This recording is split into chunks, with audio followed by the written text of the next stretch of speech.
কত জিনা দেখলি, কত ব্যভিচার দেখলি, কত অশ্লীল দৃশ্য দেখলি বেঈমান, আল্লাহর কোরআন দেখলি না কেন? বলেন, কি জবাব দিবেন আল্লাহকে? এই মুসলমান, কিভাবে বলবেন?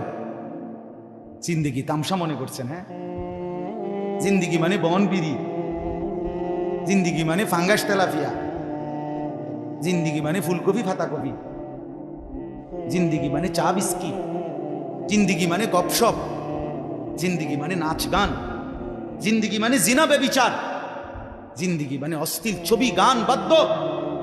এই তো জীবন? তো জানোয়ারের জীবন, এ তো হাইওয়ানের জীবন, এ তো কুত্তার জীবন। রাস্তার ওই কুকুরও তো বেটা খায়, ঘুমায়, পেশাব পায়খানা করে। তো তোমার জীবনও যদি শুধু খানা, ঘুম আর পেশাব পায়খানা হয়, মেরে মোহতারাম, আমার ভাই, আমার বাপ, আমার বন্ধু, রাস্তার ওই কুকুরের সাথে তোমার পার্থক্য কি? তুমি দাঁড়াইয়া বলো, ভিডিও করুক, তুমি কও, বুঝাইয়া কও। বেনামাজিরা বলো,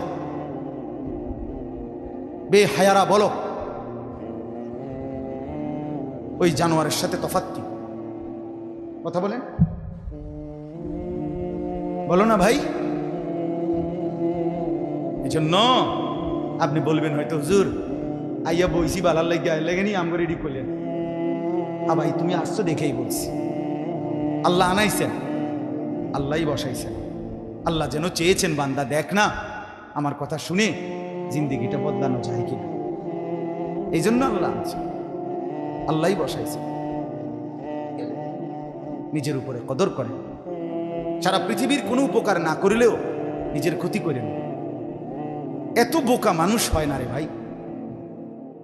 এতবার শুনছেন এতগুলো নাফরমানির পরে জাহান্নামের আগুনে জ্বলতে হবে, কবরের আযাব ভোগ করতে হবে, এতগুলো কথা, এত নবীদের কথা, রাসূলদের কথা, সাহাবীদের কথা, আল্লাহর কোরআনের কথা, এত লক্ষ উলামাদের কথা, 1450 বছর ধরে যে কথা চলতেছে, এ কথা কি অযৌক্তিক, অবাস্তব মনে হয়?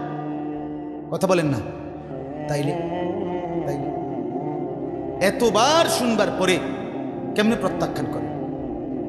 কেন একবারও, এই যে যুবক ভাইরা, বাবারা, আপনাদের কাছেও বলি, জীবনের এই লম্বা হায়াতে কেন একবারও মনে হলো না যে আমার রসুল সাল্লাল্লাহু আলাইহি ওয়াসাল্লাম, ওনার চুল মুবারক কেমন ছিল, ওনার চেহারা কেমন ছিল, কত জামা বদলাইলা, কত প্যান্ট বদলাইলেন, একবারও কেন ভাবলেন না আমার নবী সাল্লাল্লাহু আলাইহি ওয়াসাল্লাম কি পড়তেন? আপনি কেমনে নবীকে ভালোবাসেন? কিভাবে আল্লাহর নবী সাল্লাল্লাহু আলাইহি ওয়াসাল্লামকে মহব্বত করেন?